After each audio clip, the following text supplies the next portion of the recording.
I wanted to talk with you for one of these sort of Let's Go Meta videos in communication theory class. By the way, I think you're doing a great job. It's not an easy class, and you are jumping into something that's a little bit strange, perhaps, to some of you, and you're doing it with pluck and good humor. So thanks very much.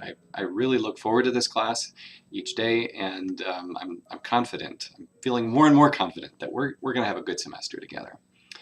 Um, so we don't take notes in class, at least not often, and that's a little strange, right?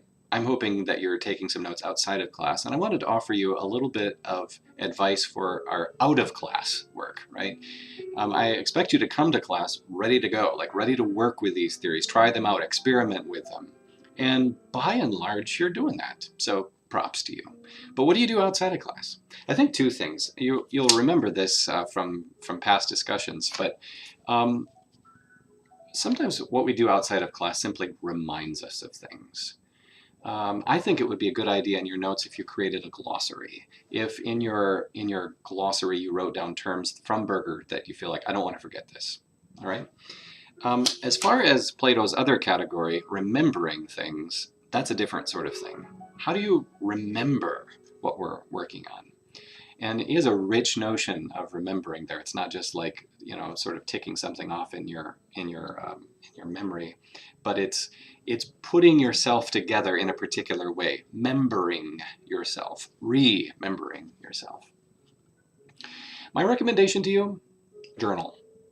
Journal a little bit about each theory and find what it is for you that is the moment in your experience. You're like, this is the time when I saw Berger. Or maybe for you, it's that time when you felt like you saw Berger challenged. But it's a story you can always go back to from your own experience as you're preparing for the exam and for the final or whatever. You can always go back to this, and it helps you to, oh yeah, I remember my place in relation, myself in relation to this theory. Okay, so for Wednesday's class, I'm asking you to do two things, to write 2 paragraphs and submit them on Moodle. And the first paragraph has to do with your theological essay, and your second one has to do with your critical essay. So probably the first thing you want to do is to select 2 theories, one for one paper, one for the other. And you're going to talk about these theories. You're going to investigate these theories in these papers. So you're going to probably want to spend some time browsing in Griffin, maybe spending some time on his website, a first look at theory.com. But in some way or another, choose a theory. And then in your paragraph, you're going to say, here's the theory I'm going to talk about, and here's roughly the angle I think I'm going to be able to take on this theory. It doesn't have to be very polished and buttoned down. It just needs to give me a sense of where you're going.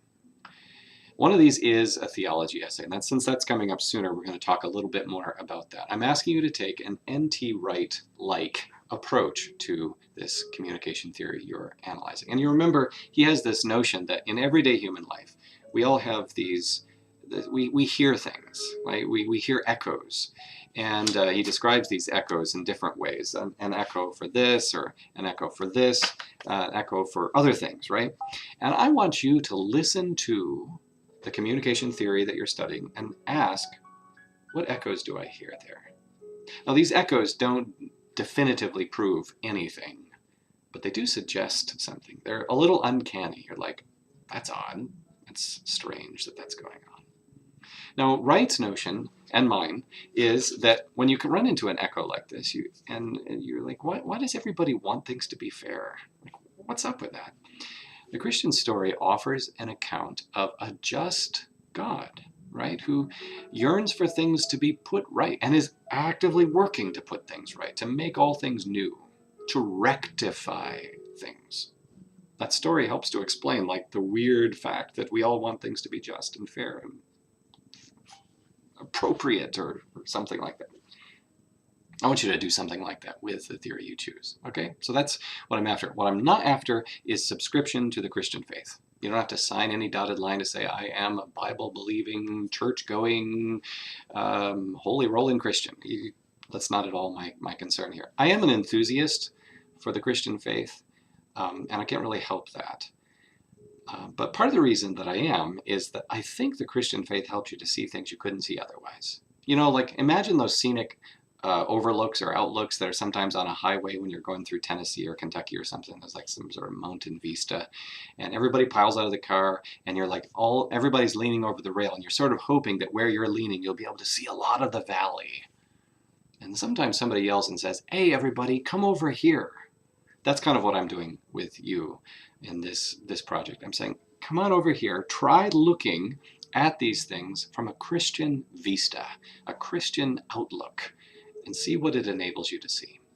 That's what I'm after this semester. It may be that at the end of the semester you say, I can't see it, doesn't work for me. I just want you to give it a try.